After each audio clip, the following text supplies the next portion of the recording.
懂吗？这学了呀，学别个档案组，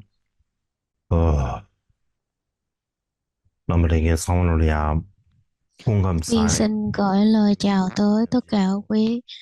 vị đang tham dự Pháp hội mùa xuân năm 2024. Đặc biệt là quý Pháp hữu đang tham dự trực tiếp qua mạng, qua các nền tảng mạng xã hội. Xin gửi lời chào tới tất cả quý vị. Ờ, Hôm nay cũng đang trong um, năm mới của Tây Tạng, năm Giáp Thìn, à, năm con rồng gỗ. À, Xin gửi lời chúc mừng tới quý vị nó đang ăn rồi, người Tây Tạng à, và các vị Himalaya, dân tộc ở Himalaya, và đặc biệt là cũng như những quý vị đang à, cùng đón Tết với Tết của Tây Tạng. Kính chúc quý vị năm mới, chúc mừng năm mới quý vị, chúc cầu mong cho quý vị à, một năm mới nhiều sức khỏe và tất cả mọi việc được trọn vẹn như ý, và những cái công việc lớn hay tất cả những cái ý nguyện của mình đều được thành tựu viên mãn.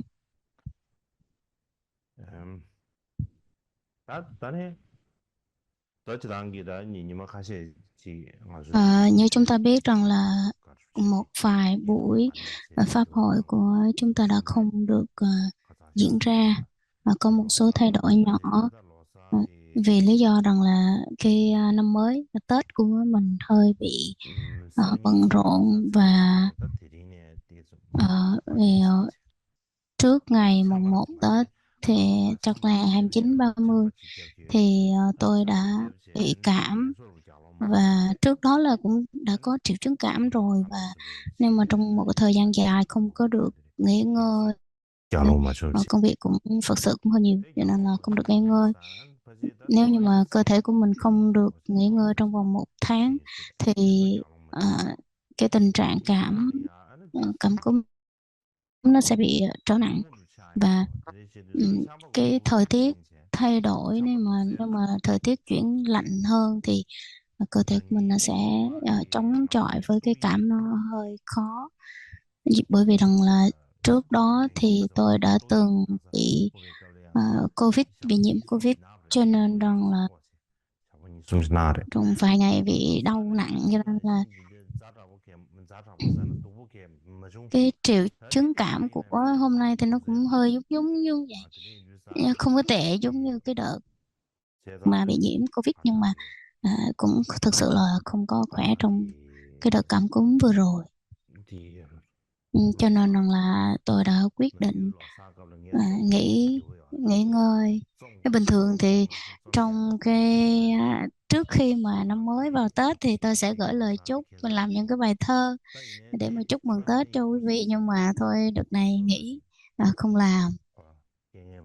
Một mặt thì nhìn nó cũng không tốt, và một mặt thì cũng rất là tốt, là mình có cái cơ hội để mình tu tập, mình có thể là dùng những cái khó chịu, những cái đau khổ về thân đó, mình có thể có cơ hội để mình tu tập.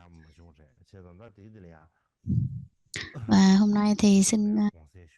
gửi lời xin lỗi tới tất cả quý vị, bởi vì rằng là không có đúng như trên lịch trình đã thông báo trước đó.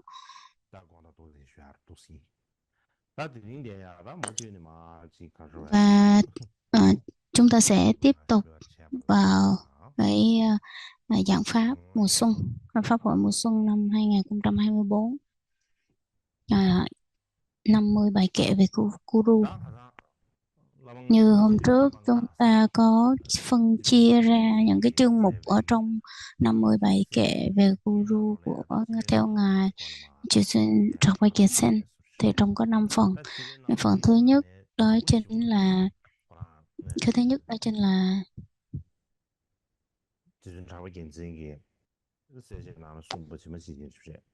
ờ, 4 phần đầu chúng ta đã trình bày trước đó rồi, đã xong rồi. Và tiếp theo đó là phần thứ năm, đó là cái phần chính chính thức mà nói một cách tóm gọn. Ừ. Ở trong cái chương mục của ngài Trật Bay Sen thì nói đó là nhiếp nhiếp nghĩa, nghĩa là tóm tóm tắt cái nghĩa, nhưng mà tôi đã chỉnh sửa một chút xíu, đó là cho rồi ta đi vào trực tiếp cái phần chánh văn luôn, bởi vì ở đây chúng ta sẽ đi rộng và sâu hơn. Ừ. Ở trong năm cái chương một của cái phần này như thế này thì chúng ta sẽ dễ dàng nắm bắt và hiểu rõ hơn về cái tổng quan của bộ luận giải. Từ phần số 1 tới phần số 4 thì chúng ta đã trình bày xong rồi. Và hôm nay thì chúng ta sẽ tới phần thứ 5, là đi vào phần chính thức của 50 bài kệ về đạo sư.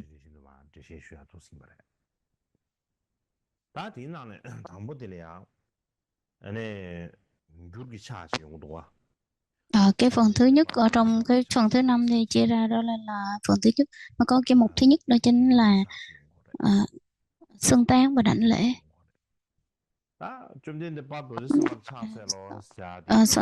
Đảnh lễ thì ở trong này tôi có phần đảnh lễ, đó là kính lạy Đức Thế Tôn Kim Cang Tát Đọa Vajrasattva. Để trong theo truyền thống của Tây Tạng thì tất cả những cái bản dịch qua đều có cái bản đảnh lễ cái vị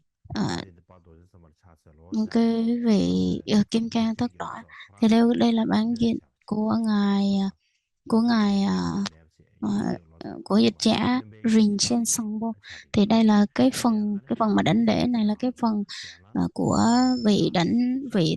của tác giả, của dịch giả, người ta tự thêm vào với mục đích, đó là chính là với mục đích là cung kính và đảnh lễ xưng tán, như là làm cho cái việc mà dịch thuật của mình được suôn sẻ và không có chướng ngại, tiêu trừ tội chướng. Đây là cái sự đảnh lễ của cái người dịch đến cái vị Thế Tôn Kim Cang Tát Đọa. Ở thời xưa đó, thì đối với Ấn Độ thì các cái vị Tây Tạng cũng giống như là nương theo các vị dịch giả Ấn Độ, họ cũng làm giống như vậy. Có nghĩa là nếu như mà cái vị học giả đó họ khởi cái niềm tin đối với cái vị bổn tôn nào nhiều hơn thì họ sẽ đảnh lễ cái vị bổn tôn đó. Đó là cái phong tục. Cho nên là sau khi mà dịch qua tiếng Tây Tạng thì các cái vị dịch giả Tây Tạng cũng đều có cái tâm nhìn rộng và xưng tán và đảnh lễ như vậy. Sau này trước đó nha, còn sau này thì các vị họ đã tụ hợp lại và thảo luận với nhau và quyết định đưa ra một cái quy luật chính. Quy luật để là nếu như mà trong kinh điển, kinh luật luận thì xưng tán và đảnh lễ như thế nào. Ví dụ như là luật tạng, nếu mà dịch về luật tạng thì kính lễ kính lễ tất cả chư Phật và Thế Tôn. Mà nếu như mà liên quan tới kinh tiểu thừa thì là kính lễ Tam Bảo. Còn nếu như mà kinh về đại thừa thì là kính lễ chư Phật và Bồ Tát, tất cả chư Phật và Bồ Tát. Cho nên là kinh về cái mảng kinh luật luận thì kinh tạng thì sẽ là kinh cung kính đảnh lễ đại trí văn thù sư lợi.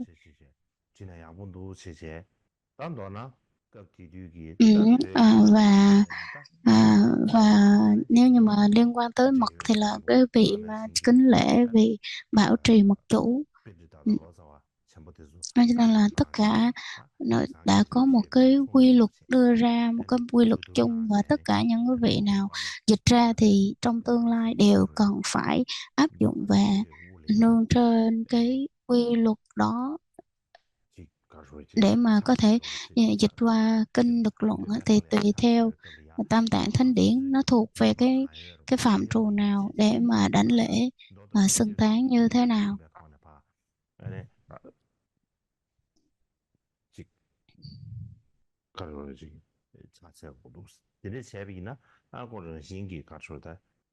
Cho nên là nếu như mà thực hiện đúng theo cái quy luật như vậy thì tự nhiên nó sẽ đạt được cái việc mà người đọc họ có thể dễ dàng hiểu và hiểu hiểu ra được. Cho nên nếu mà chúng ta đọc vào cái chữ đầu tiên, cái phần xưng tán, phần đảnh lễ đó, thì chúng ta biết rằng là người ta sẽ biết rằng là cái bộ này nó thuộc về kinh lục hay là kinh tạng, luận tạng hay là lục tạng.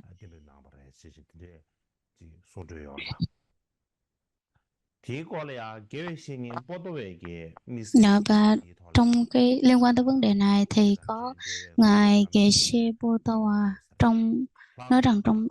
lục tạng thì à, lục tạng và trong mật điển thì ngài Geshe-potawa nói rằng là trong trong lục tạng thì cái vấn đề mà đưa tới việc mình đảnh lễ tất cả chư Phật, thì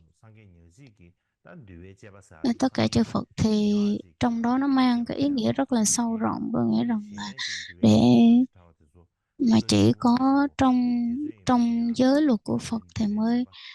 trong Phật giáo và trong cái việc rằng là chỉ có Phật mới có thể được chế luật thôi, chứ còn không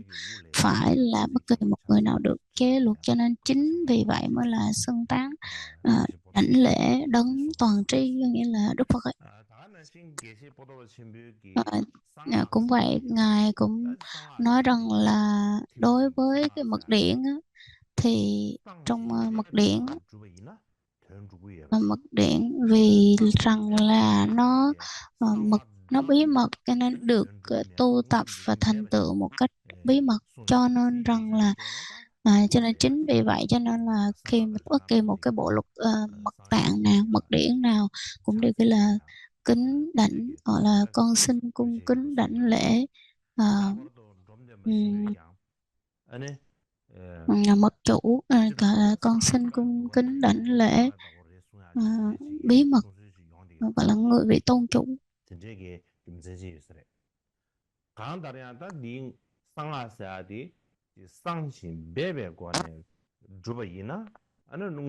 Và chính vì cái việc mà được thành tựu, đạt được thành tựu đó trong một cách bí mật, cho nên rằng là nó luôn luôn không có phải phổ biến cho tất cả mọi người. Mà nếu như mà nó mang một cái tính cách phô trương và phổ biến rộng rãi thì nó sẽ cái sự thành tựu nó không được viên mãn. Ngài Trung Tâm Bà nói rằng là khi hai người cùng bước vào một cái mạng Đà La thì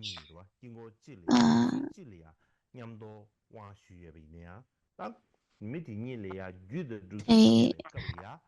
khi hai người này mà cùng bước vào, cùng tham dự vào một mạng Đà La trong một nghi quỹ, thì hai người này phải được học về kinh điển và mật điển và các nghi quỹ này một cách riêng lẻ và khác nhau, chứ không được cùng nhau học chung và không được nói chung với một người, không được nói chung cho hai người. Cho nên là nếu mà nói chung chung cho hai người đó thì sẽ bị giống như là bị không còn được cái sự bí mật nữa. Cho nên rằng là ta thấy rằng là cái việc mà thực hành mật điển này nó rất rất là bí mật và không được dùng cho thông dụng cho nhiều người, cho nên phải phải dạy cho từng người từng người.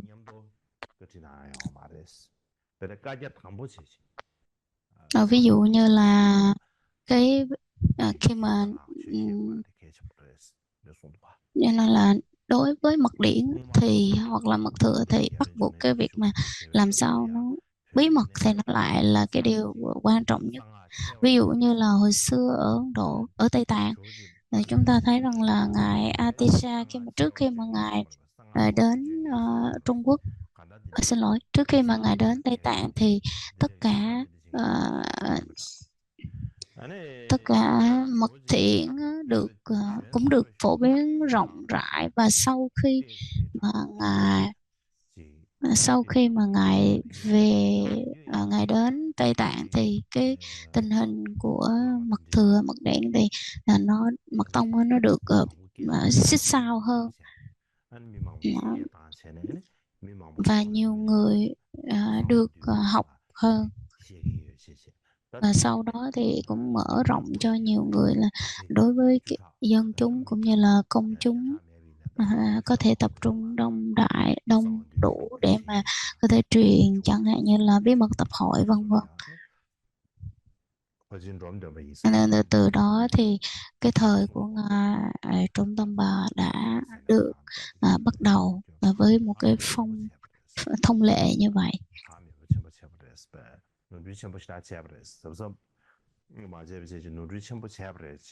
Dạ. Và đối với rất là ngài Trung Tâm Bà thì nói rằng là đây là một cái điều sai lầm mà không nên làm như vậy. Và nói tóm lại thì rằng là khi mà các vị kệ sĩ Katamba nói rằng là đối với những người tu mật tông, tu mật thừa thì bắt buộc sự cái giới luật phải rất là nghiêm và rất là quy tắc. Và đối với cái việc rằng là nếu như mà chúng ta ở trong một cái nhóm của đồ chúng, chúng ta không được phô trương quá việc rằng là tôi đang tu về mật tông là sẽ gây chướng ngại, chẳng hạn như đối với những người mà tu về đại thủ ấn trong trong cộng đồng mà đại chúng đông, chúng ta cũng không có nên lộ diện,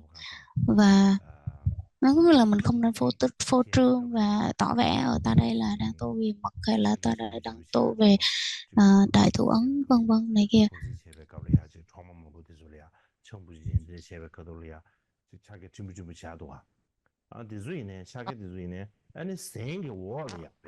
Cho nên là đối với cái lúc mà chúng ta đang ở trong cái đội chúng rộng rãi như vậy đó thì cần phải giữ cái sự mà kính mật của mình trong mình tu, mà tu mình cũng cần phải phô trương ra, và các cái pháp khí của mình nó cần phải che giấu ở dưới cái lớp y đó để cho những người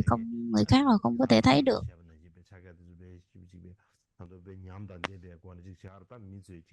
Nhưng bây giờ thì chúng ta đưa ra rất là nhiều, làm cho cố tình cho những người khác họ thấy, rồi chúng ta vẽ rồi đi những cái đường như là đại thủ ấn hoặc là bắc ấn này kia bla bla, nhưng mà cái điều đó nó không có giống như cái thời hồi xưa đâu. Nếu mà đúng tu về mật ấy, thì nó phải là ẩn, bí mật, không có được phô trương, phô bày phô diễn quá. Rồi đó là chúng ta đảnh lễ.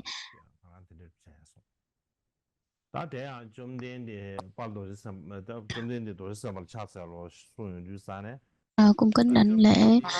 Đức Thế Tôn Kim Cang Thất Đọa. Thì Đức Thế Tôn nghĩa là Bhagawan, tiếng Phạn gọi là Bhagawan. Thì đối với phong tục của người Ấn Độ thì đó để thể hiện cho một cái vị Phật hoặc là cái vị thiên, hoặc là vị Phạm Thiên, hoặc là Đại Phạm Thiên, hoặc là tự tại thiên này kia vân vân, thì họ đều dùng là Bhagawan hết, chứ không phải chỉ cho một mình Đức Phật. Cho nên là đối với khi mà dịch qua tiếng Tây Tạng thì các ngài dịch qua là dịch chữ trong tên tế, chữ cho nên là đó là Đức Thế Tôn. Thì khi mà dịch qua tiếng tiếng tiếng Tây Tạng thì nó sẽ có cái ý nghĩa rộng hơn so với cái nguyên văn của cái từ Phạn.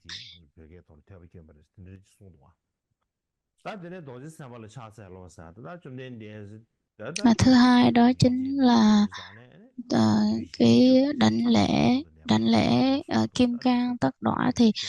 trong cái việc mà ngài Kim Cang Thất Đọa thì có rất là nhiều cái ưu điểm, nên chúng ta sẽ không có đi sâu vào quá nhiều vào cái vấn đề là tại sao lại đảnh lễ ngài Kim Cang Thất Đọa. Tiếp theo đó chính là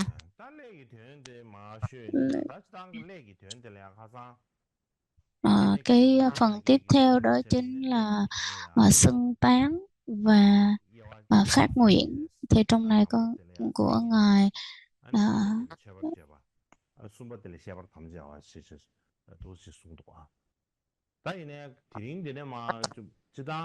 Mà trong này thì thường thường thì sẽ có ba phần là về xưng tán, đảnh lễ và phát nguyện. Ừ. Thì chúng ta sẽ lấy từ cái bản trích dẫn về 50 bài kệ của đạo sư Trụ Quân Sư Khen Trật đó. Là khi mà ngài giải thích rõ ràng ở trong này cái ý nghĩa của 50 bài kệ về đạo sư, tương tác như thế nào, phát nguyện như thế nào. Bây giờ thì chúng ta có thể thấy được và có thể đọc được cái bản luận giải về 50 bài kệ về đạo sư của ngài ờ, Trụ Quân Sư Khen Trật.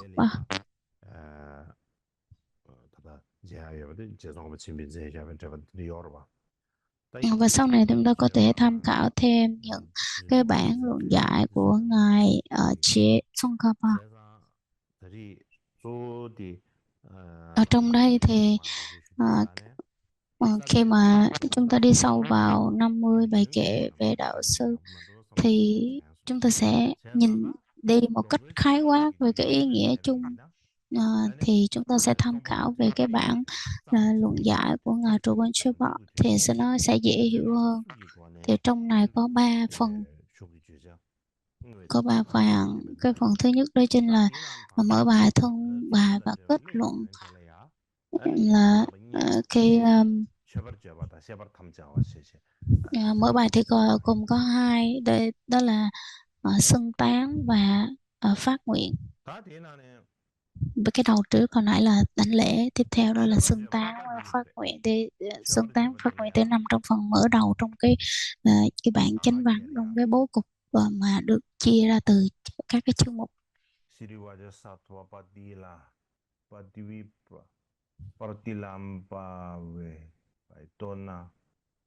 Đang đọc một cái câu, nó là một cái câu bằng nguyên văn tiếng Phạn. Con không đọc được đâu, con không không có cái bản đó.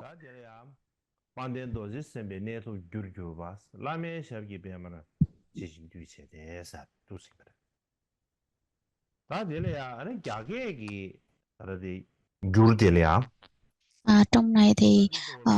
từ tiếng Phạn mà dịch ra tiếng Hán á, thì nó khác hơn so với bản dịch văn tiếng Tạng. Tiếng Tạng thì nó chỉ có 4 câu. Nói chung là nó bao gồm là một khổ có 4 câu, nhưng mà so tiếng Việt xin lỗi, tiếng Tạng và tiếng Hán á, nó sẽ bị đảo ngược cái thứ tự đi, cho nên rằng là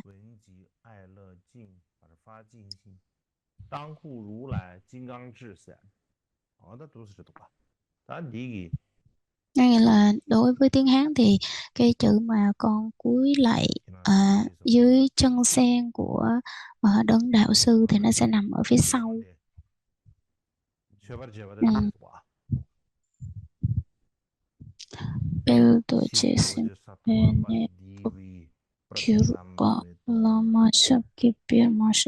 Tiếng Tây Tạng thì cái chữ mà con kính lạy dưới chân sen của đấng đạo sư thì nó sẽ nằm ở phía sau.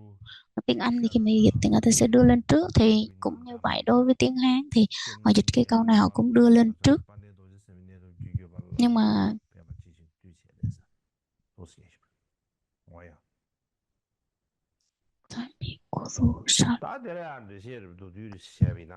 cho nên là tiếng Tây Tạng thì nó sẽ giống với cái bản gốc mà tiếng Phạn hơn.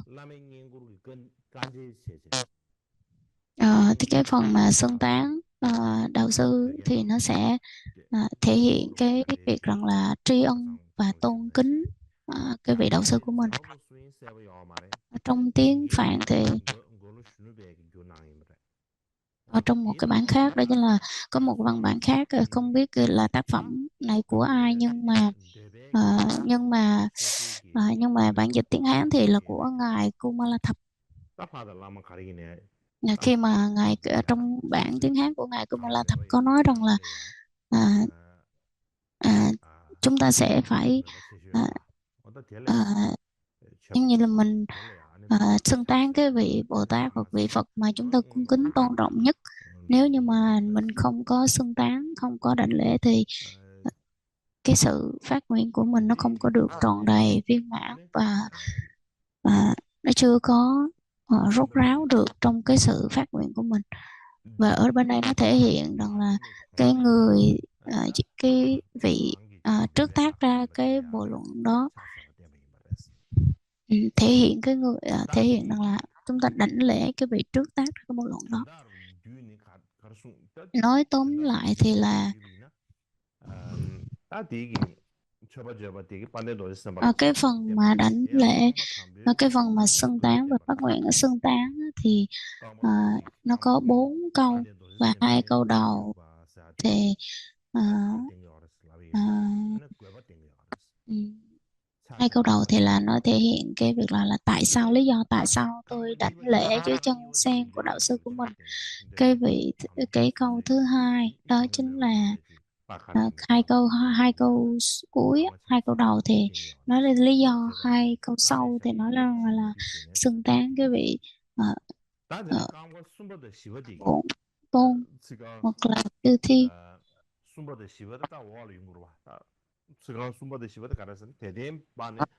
Mình xin lỗi, 4 câu đúng không? Câu thứ nhất, câu thứ hai và câu thứ ba và câu thứ tư thì à, câu thứ ba và thứ tư mang cái ý nghĩa rằng là chúng con xin à, ờ, con xin được phát tâm thanh tịnh để mà dịch cái bộ luận này.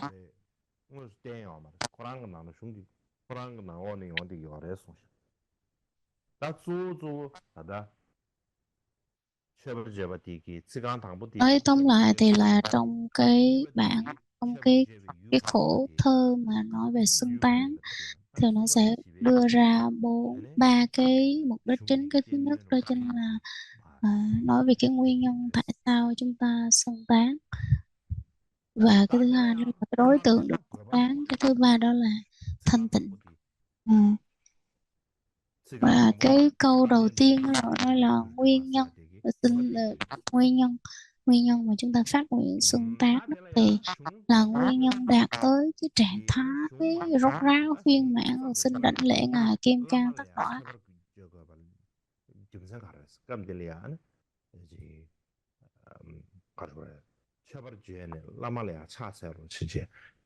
Và khi mà cái mục đích, cái câu đầu tiên là mục đích á, thì trong cái việc mà cái mục đích tại sao chúng ta lại đảnh lễ cái người mà trước tác ra cái bộ luận, trước tác ờ, thì có trong này nó có hai, tất cả những cái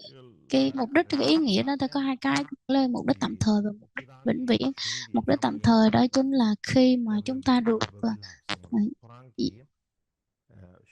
chúng ta, khi mà cái vị ờ, tác giả đó họ trước tác ra cái bộ luận đó,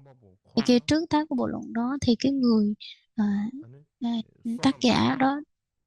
đảnh lễ cái vị đạo sư của mình để mà tích lũy phước đức, mục đích là tích lũy phước đức và bại trừ hết những cái chướng ngại, như là những cái nghiệp xấu ác, cái nghiệp không thanh tịnh được tiêu trừ, để mà gặp được nhiều thuận duyên ở trong cái việc làm thế nào để trước tác xong cái bộ luật đó. Cũng như là trong tương lai, à, à, trong tương lai như trong tương lai thì cái người nghe, hoặc là cái người dịch, hoặc là cái người diễn tả, hoặc là cái người giảng giải ra bất kỳ một cái điều gì liên quan ở đến trong cái bộ luận này thì họ cũng sẽ được đảnh lễ cái vị tôn sư của mình.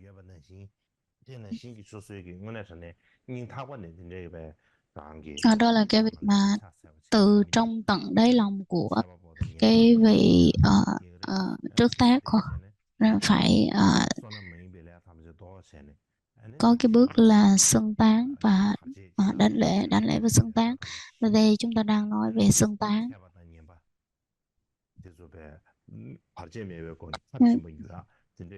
cái mục đích cái mục đích mà là cái mục đó là cái mục đích thứ nhất của mình, nghĩa là gì? Nghĩa là tất cả những cái việc liên quan tới cái bộ luận này được không không có gặp chướng ngại, luôn được sự suôn sẻ. Cho nên là những người tác giả hoặc là dịch giả hoặc là học giả hoặc là người nghiên cứu vân vân, tất cả những người nào đều liên quan, có duyên với cái bộ luận này đều không có gặp những cái chướng ngại để mà có thể học pháp một cách thuận duyên. Đó là cái mục đích thứ nhất. Cái mục đích thứ hai đó chính là cái tác giả ngài Vavila, ngài Vavila sẽ đảnh lễ thầy của mình và cái vị tôn sư của mình. Thì ừm, vị thầy của mình là một bậc chân tu, tôn sư của mình là một bậc chân tu và cực kỳ là tôn quý đối với chính bản thân của mình. Cho nên là trong tương lai nếu như mà có người khác có được nhận diện được rằng là một vị tôn sư là quan trọng, một vị thầy là quan trọng, một vị guru là quan trọng, thì họ cũng sẽ phải đảnh lễ và xưng tán à, giống như tác giả đang làm.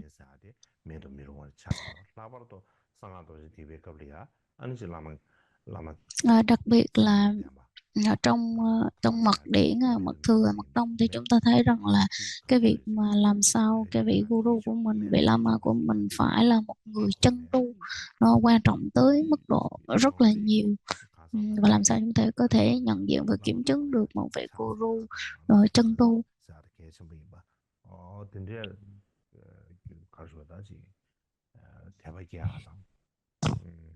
Đấy, vì như vậy chúng ta có thể khởi được một cái tâm thành tín lên đến với guru của mình.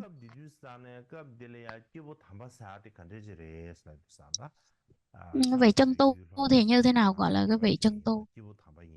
Đó là một người mà gọi là à, không không biết dùng cái từ nào mà diễn tả được là nói vậy. Chân tu thì làm sao để hiểu được đây là thánh nhân? Ngài Trần nói rằng là vị chân tu đó chính là thánh nhân, đó chính là cái người cái người có thể nắm rõ được những cái định kiến của Phật, của Phật giáo. Trong đó cái định kiến đó nó có hai loại, một là so với thế gian, cái quan kiến của thế gian, cái thứ hai là do cái quan kiến ờ, của Phật giáo. Nên là cái quan kiến của thế gian thì chẳng hạn như là um, nói về nhân quả, người đó phải biết nhân quả, biết tin nhân quả, biết nhân quả và tin nhân quả vân vân, có thể dạy lại cho đội chúng. Nhưng mà đối với một người mà không tin nhân quả nghiệp báo vân vân thì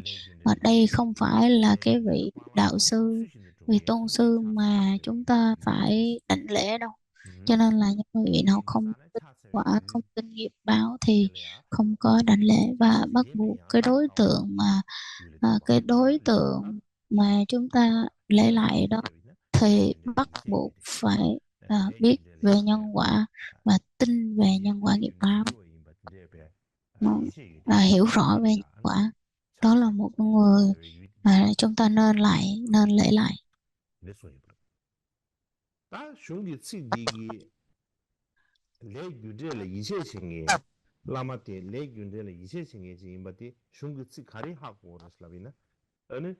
Và làm sao chúng ta có thể phát hiện ra được và có thể biết được dựa trên cái văn bản nào, cái từ ngữ nào, và trong cái phần mà xưng tán thì chúng ta thấy có một cái câu đó chính là xin xin cung kính đảnh lễ tôn sư Kim Cang, tất cả những một người thanh tịnh. Và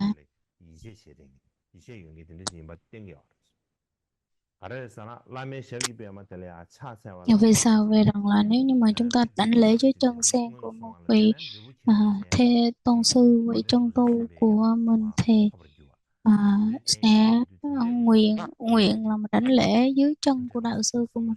dưới chân sen của đạo sư của mình tu tập thực hành thì có thể đắc được à, quả vị của Kim Cang tất cả. cho nên là thể hiện rằng là người đã hiểu được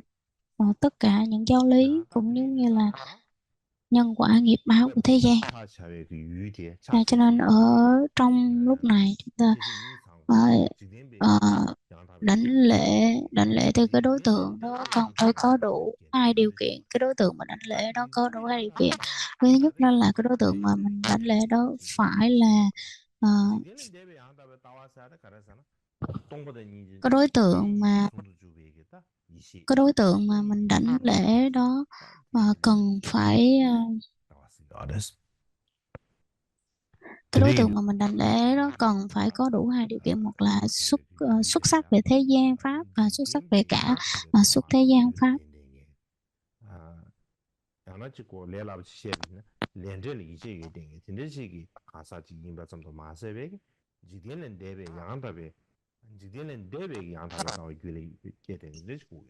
Cho nên nếu như mà một cái vị đạo sư, một vị chân tu của mình mà không có gặp được một cái người một cái người là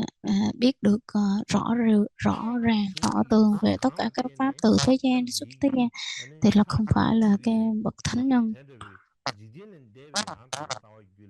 Cho nên là nếu như mà nói rằng là một người biết về ờ, cái ờ, tư tưởng của xuất thế gian, các cái quan điểm hoặc là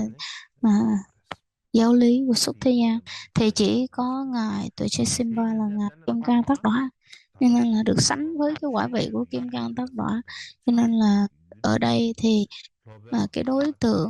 đối tượng mà chúng ta đảnh lễ, cái đối tượng mà chúng ta xưng tán thì cái vị tôn sư đó phải có đủ hai điều kiện, đó chính là một là cơ quan kiến của thế gian, hai là cơ quan kiến của xuất thế gian đều phải tinh thông và tỏ tường. Nên nếu như một người ờ, có đầy đủ ờ, có đầy đủ hết tất cả những cái phẩm hạnh như vậy thì là người chúng ta cần tán dương và đảnh lễ.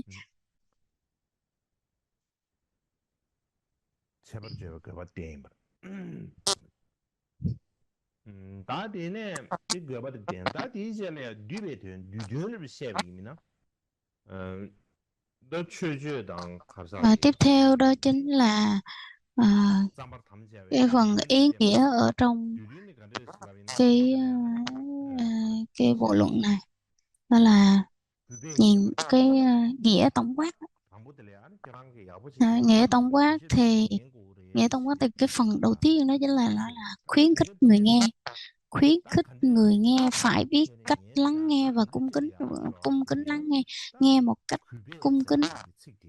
Nếu mà không có cung kính á, thì mình sẽ không có được cái sự tôn trọng. Cho nên khi mình nghe bất kỳ một cái lời pháp nào ờ, từ vị thầy, mình đều phải mang một cái tâm trạng là cung kính lắng nghe. Nếu như mà cung kính thì nó thể hiện là cung kính lắng nghe, nó thể hiện là cúng dường mà Đà La rồi bắt đầu mới nghe.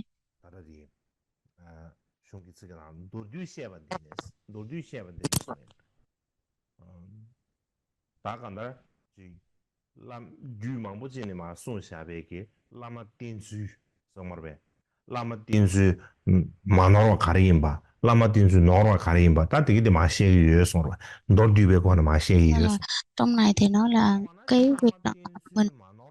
à, mình nghe cái vị thầy của mình bằng một cái động cơ như thế nào, nó đúng hay nó sai, thì trong tất cả trong 50 bài kệ nó đều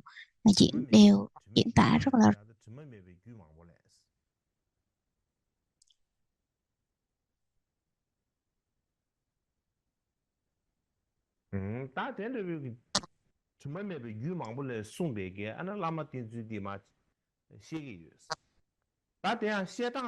Nên là chúng tôi à, trong luận khuyến khích chúng ta nghe một cách cung kính và tôn trọng. Và cái vị thầy khi mà dạy cho chúng ta ở đây, họ sẽ dạy một cách đúng theo trình tự, và người nghe sẽ phải người học người nghe sẽ phải cung kính đảnh lễ dưới chân sân của thầy, cũng nghe pháp. và nó thể hiện qua cái tư cách rằng là mình còn có thể đắc địa vị của ngài Kim Cang Tất Đọa, quả vị ngài Kim Cang Tất Đọa. Ở trong này giải thích rằng là ờ, dù bất kỳ một cái tâm thức nào đi chăng nữa, một cái tư trạng tâm trạng đi chăng nữa, tâm trạng nào đi chăng nữa thì cũng bắt buộc phải là thanh tịnh, chứ nếu mà không thanh tịnh thì sẽ không trọn vẹn trong cái nghe pháp của mình, không có thanh tịnh. Nên là trong có rất là nhiều cái nhân, trong rất nhiều cái nhân khác nhau, cái nguyên nhân khác nhau để mà ở thính pháp thì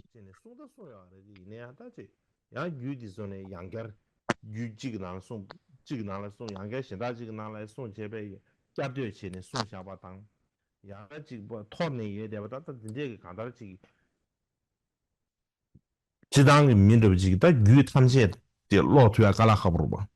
de de du ta ti gi à, yu có người mới nói rằng là như vậy thì tại sao chỉ có trong này chỉ được thể hiện có một cái nhân không, cái nguyên nhân duy nhất là đạt được cái quả vị của ngài Kim Cang, nó không có cái khác thì nó là nó được tóm gọn ở trong đó hết, không thể nào mà kể ra hết tất tần tật ở đây được. Và tiếp theo đó chính là à, cái ý nghĩa ở trong cái bản văn này, ý nghĩa là giải thích từng câu đó. Trong này thì chúng ta cần phải giải thích từng chữ ở trong bản tiếng Phạn, mà chúng ta không có nhiều thời gian trong cái việc mà chuẩn bị cái phần giải thích về từng chữ của cái từ tiếng tiếng Phạn. Chúng ta sẽ học về tiếng tiếng vô trực tiếp vô tiếng Tạng luôn. Ở trong cái câu này thì chúng ta đã giải thích rồi. Ờ, vừa rồi nhưng là con xin đảnh lễ với chân sen của Đông Đạo Sư là cái vừa đã đưa đến quả vị của Kim Cang Tất Đoạ theo mà cái cách chú giải của chú giải của tiếng Hoa, tiếng Phạn, tiếng tiếng Phạn thì nó thể hiện nó thể hiện được hai cái tư lương phước đức và trí tuệ, hoặc là nếu mà tính về việc là đạt tới giải thoát giác ngộ thì à, thể hiện tới à, à, tinh tấn ba la mật và thiền định ba la mật, nói chung là dù cái phương pháp nào đi chăng nữa thì cũng thể hiện được cả hai cái phạm trù. Cái thứ nhất đó chính là ừm, hai phạm trù đó chính là à, phước đức và trí, mà kim cang tác đọa thì kim cang tác đọa đó chính là thông thường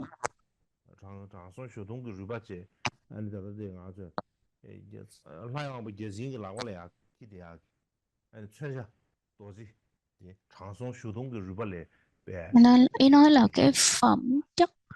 à, tốt đẹp của cái vị kim cang là nó sự bất hoại,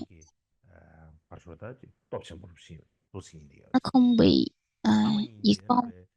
không bị suy thoái.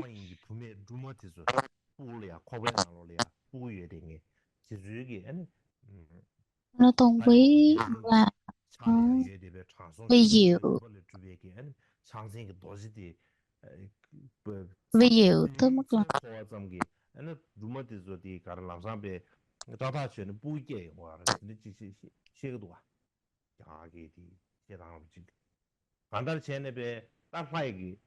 rất là tôn quý và thiêng liêng màu.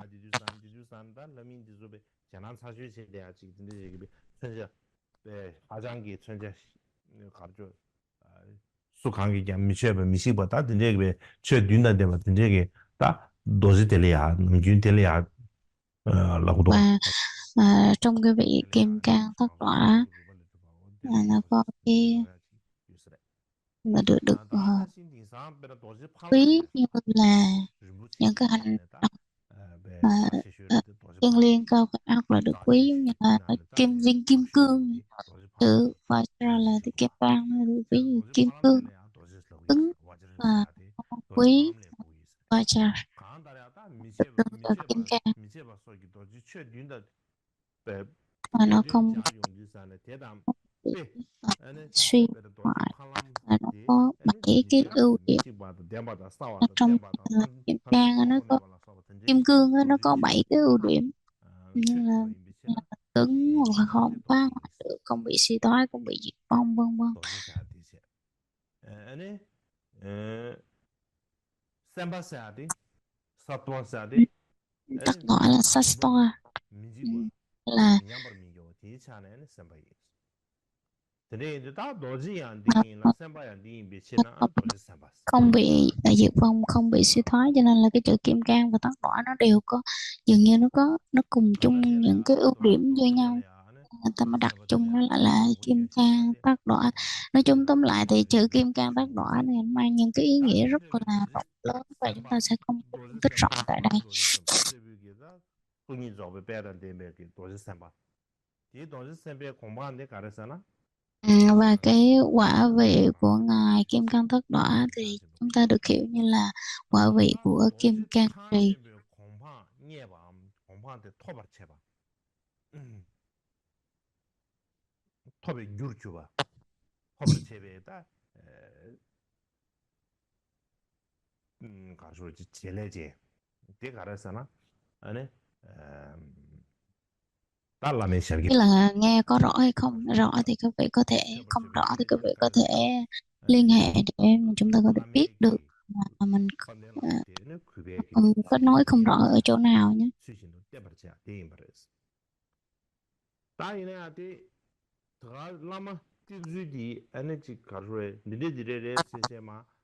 Và trong cái phương pháp là cái cách mà chúng ta nương tựa một vị đạo sư, thì nếu mà trên cái văn tự không thì chúng ta không thể nào nương tựa được, cái việc mình nghe người ta nói không mình cũng không thể nào nương tựa được một vị thầy trợ chân tu được. Cho nên là trước tiên thì chúng ta cần phải lắng nghe một cách cung kính và tôn trọng. Sau đó chúng ta sẽ bắt đầu thực hành, kiểm chứng kiểm nghiệm, thực hành tu tập thì mới có cơ hội, mới có và khả năng là mới có để mà đạt được cái quả vị giải thoát trong thời kim cang tất quả. Nhưng nếu mình nghe không thì sẽ không được, không bao giờ đắc quả.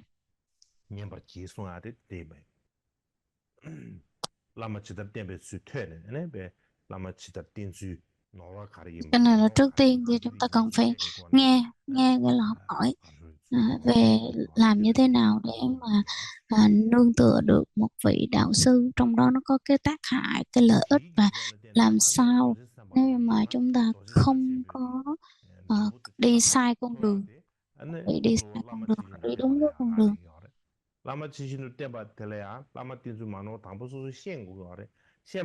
Và để mà mình không, mình nương tựa đúng một vị đạo sư á, thì bắt buộc mình cần phải biết như thế nào để mình nương tựa một vị đạo sư. Nếu mà nó không có biết rằng là cái cách để nương tựa một vị đạo sư thì chắc chắn mình sẽ không có nương tựa đúng một vị đạo sư. Cho nên ở trên cái tựa đề của cái bài này đó là 57 kệ về đạo sư, nó chỉ rất là rõ ràng. Ở trong này thì các vị cao tâm cùng nói rằng là có một cái câu như là sự tích một cái vị vua tên là Ramayana,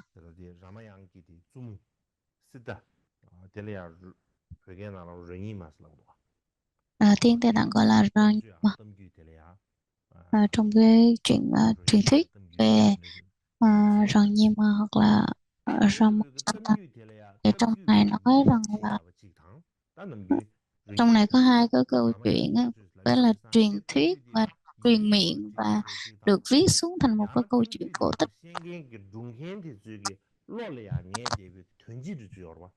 Kiểu như là cái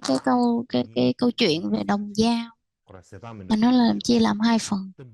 Đó là nó có thể viết xuống, và một cái thứ hai đó là trở thành các bài đồng dao mà truyền miệng với nhau.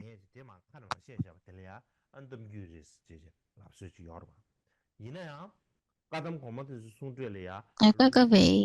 à, tổ tiên, cái vị Che Ca Tâm nói rằng là dường như cái cái cũng không phải là như một cái truyền thuyết, không phải là viết xuống, cũng không phải là truyền từ này qua đời này qua đời sau đâu, mà nó phải là một cái câu chuyện được ờ, cái câu chuyện ờ,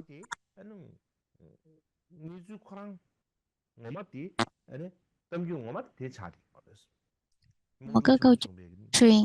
truyền truyền thuyết mà kể về Ramayana đó, thì đó là thực sự là một cái sự kiện kể về một vị hoàng tử có một người vợ tên là Rama, và người vợ đó bị bắt cóc đến Tích Lan vân vân này kia. Ờ,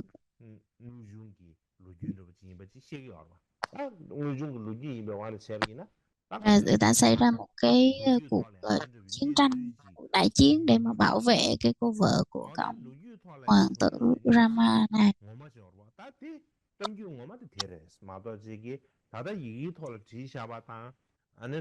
Nên là cái câu chuyện mà đầu tiên cái nói mà cổ tích á, thì đó là cái câu chuyện này được khởi xướng là bắt đầu. Cho nên chứ nó không phải là cổ tích, không phải là cái người, cái là câu chuyện được viết xuống, cũng phải là cái câu chuyện được được truyền miệng hay này kia vân vân. Mà cái chữ mà cổ tích á, thì nó được bắt đầu từ cái câu chuyện của cái ông tử Rama có bà vợ bị bắt cóc. Cho nên rằng là cái bài bài bản 50 bài kệ về đạo sư này, ngày bây giờ chúng ta được viết xuống đúng không, trong lục tạng, trong thank you đều có viết xuống. Thì nếu mà được viết ra chữ là 50 bài kệ về đạo sư, đó đây không phải là cái bản đúng nghĩa của 50 bài kệ về đạo sư đâu, mà phải là cái việc rằng là chúng ta truyền khẩu truyền qua ờ, truyền từ khẩu truyền qua khẩu truyền với nhau. Thì nếu mà như vậy thì bây giờ chúng ta truyền khẩu truyền với nhau, hoặc là ghi âm trong đó, ghi âm lại, quay phim lại đó. Như vậy có phải hay không? Đây cũng không phải luôn. Hoặc là chúng ta tưởng tượng về gọi là hiểu sơ lược về cái nghĩa tổng thể của 50 bài kệ đạo sư này có đúng hay không, cũng không phải. 50 bài kệ về đạo sư đúng nghĩa đó chính là làm sao để mà à, đắc được cái quả vị của ngài Kim Cang Trì, thì nương vào cái mục đích to lớn là mình đắc được quả vị của Kim Cang Trì, mà nương tựa một vị đạo sư chân tu.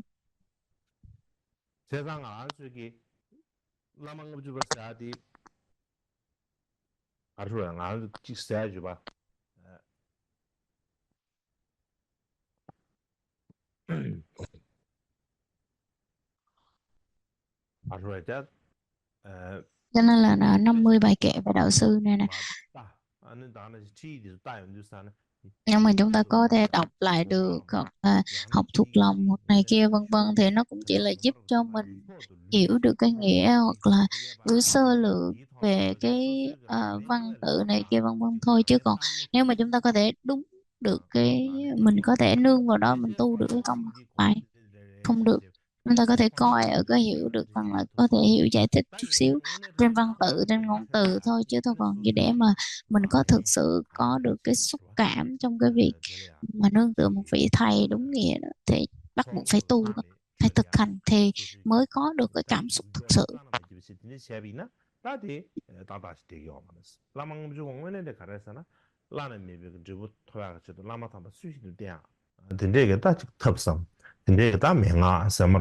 Cho nên là cái chủ yếu của 50 bài kệ về đạo sư đó thì nó là để mà đạt được quả vị giải thoát giác ngộ, thì làm sao để mà nương tựa đúng một vị đạo sư, cũng giống như là làm sao để mà đưa được có được cái điều kiện của một vị đệ tử. Thì các cái vị các vị mà trong ca tâm Ca Tâm á, cái Ca Tâm Bà đó thì Bồ Đề Đạo Tràng, trong bộ luận Bồ Đề Đạo Tràng các vị à, kiệt sĩ Ca Tâm đã giải thích rất là hay và chỉ cho mình cái cách là nếu như mà nương tựa đúng một vị đạo sư đó thì phải nương tựa như trong luận giải của à, Bồ Đề Đạo Đăng.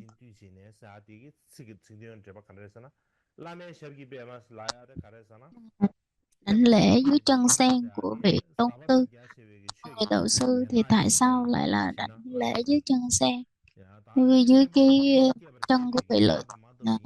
tôn sư thì cái vị Lama, cái vị thầy của mình, cái người mà tôn sư của mình là cái người phải cực kỳ uyên bác tinh thông thánh điển.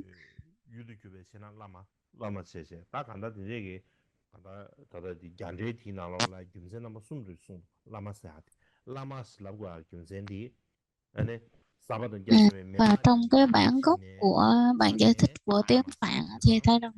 là cái chữ Lama có ba nghĩa. Cái thứ nhất là lợi, đem lại lợi ích. Cái thứ hai đó là ờ, trong gọi là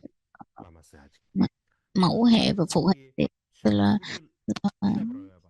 nương theo phụ hệ. Và cái thứ ba đó chính là làm sao để mà hiểu đúng về chuẩn xác về cái nghĩa của cái chữ Lama, thì nó giải thích về cái chữ Lama có rất là nhiều nghĩa khác nhau và rất cái nghĩa nào cũng thâm sâu. Và cái chân sen của tôn sư, cái chân then của thầy thì cái chân đó là được là tượng trưng giống như cái hoa sen như vậy.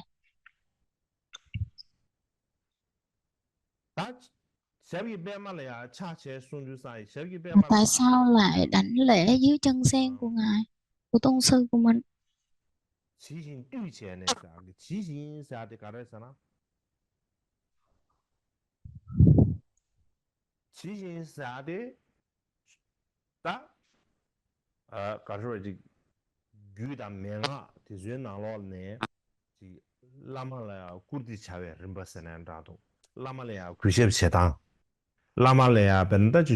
Ở trong này thì thể hiện được là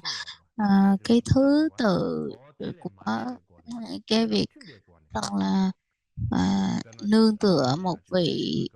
tôn sư, một vị đạo sư, và cái thứ tự mình làm như thế nào để mình có nương tựa một bậc thầy, đó là mình cung thỉnh thầy, cung kính thầy, mình thỉnh pháp từ thầy, hoặc là các cái bước cúng dường mặt Đà La, vân vân. Đó là nó thể hiện cái việc là con xin cung kính đảnh lễ dưới chân sen của đạo sư đó, thì nó thể hiện cái sự tôn trọng và cung kính đến vị thầy của mình, nó rất là thâm thúy. Cho nên là cái chữ mà à, chân sen, chân sen thì cái chân của vị thầy đó đều ví như hoa sen. à, Cung kính với chân ngài thì cung kính nghĩa là đảnh lễ với chân ngài. Cho nên là cung kính đảnh lễ dưới chân ngài thì nó thể hiện tới ba cái ý ở trong đó. Thứ nhất đó chính là thân thân thì đảnh lễ, khẩu thì tán dương, và ý thì xin và tính và à, tính và thắng giải, nghĩa là giải thích một cách rốt ráo. Nên nó thể hiện tới ba cái ý nghĩa ở trong này một hành động mà xin tán dương đảnh lễ dưới chân sen của thầy.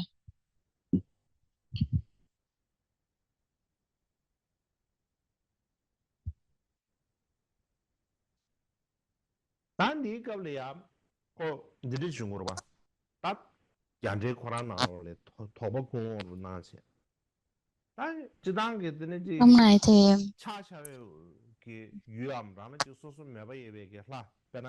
nếu mà đảnh lễ đối tượng ta cung kính đó,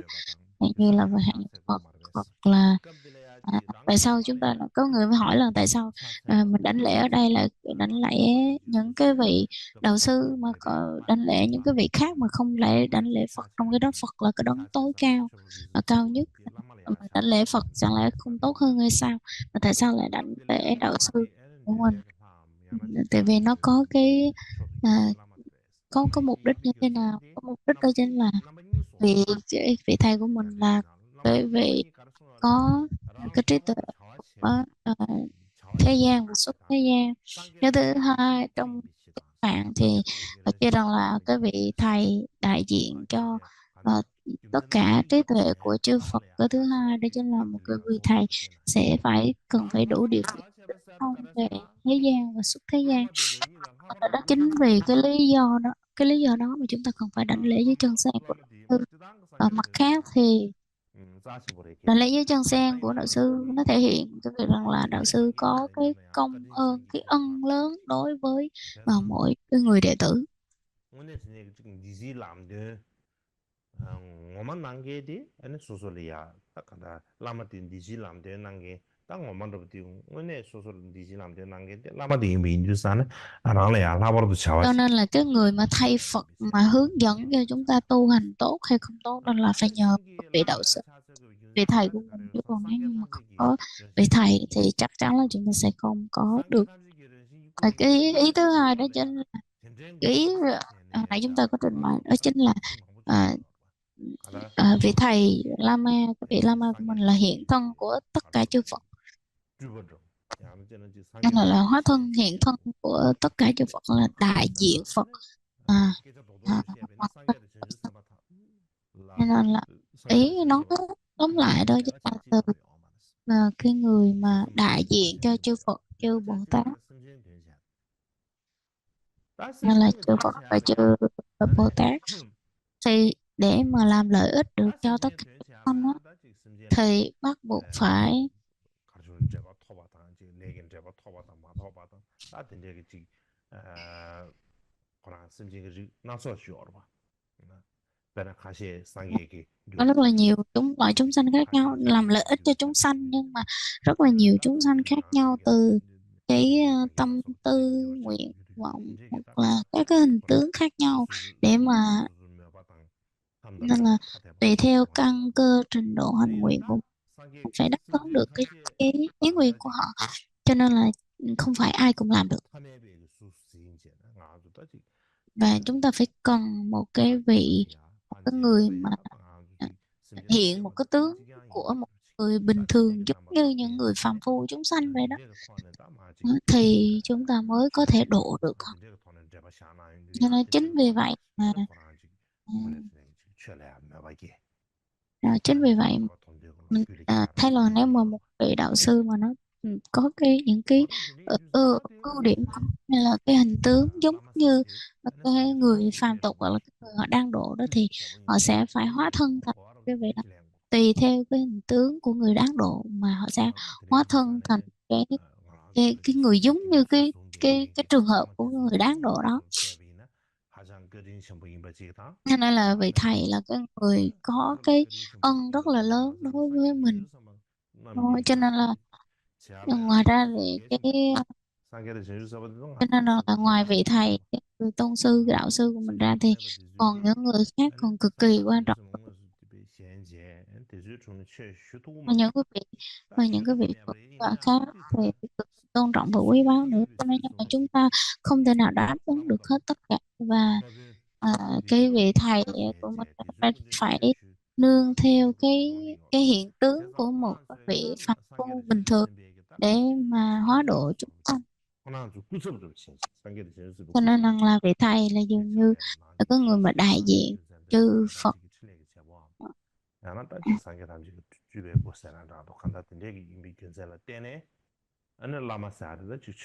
Cho rằng là cái đảnh lễ xưng tán và đảnh lễ kính lễ vị thầy của mình là cực kỳ quan trọng.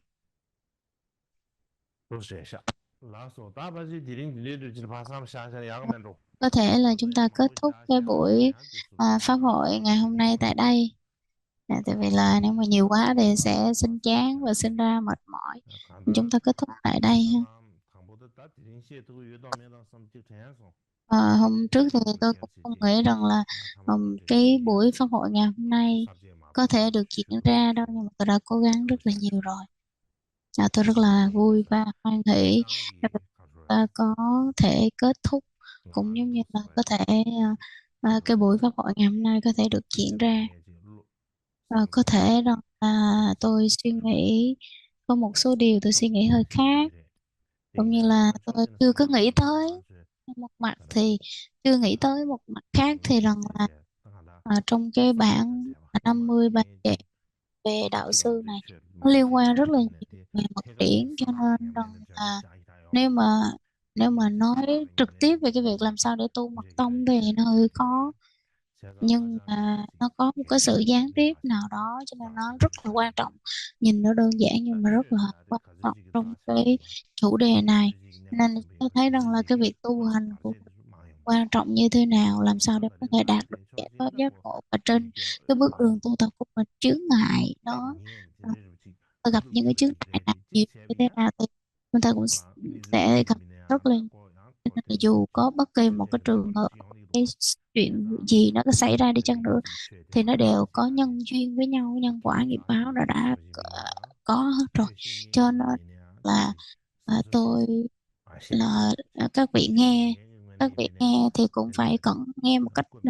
là lắng nghe và tôn tôn kính. Còn đối với tôi thì khi mà tôi truyền đạt lại thì tôi cũng sẽ nói với một cái tâm thế rất là cung kính và đảnh lễ. Cho nên là cả hai phương diện cũng cần đều phải có một cái tâm thành kính với nhau. Cho nên là hôm nay thì tôi chợt nhớ ra cái điều này chưa được. Ừm, và như vậy chúng ta kết thúc tại đây ha. Chúng ta hồi hướng.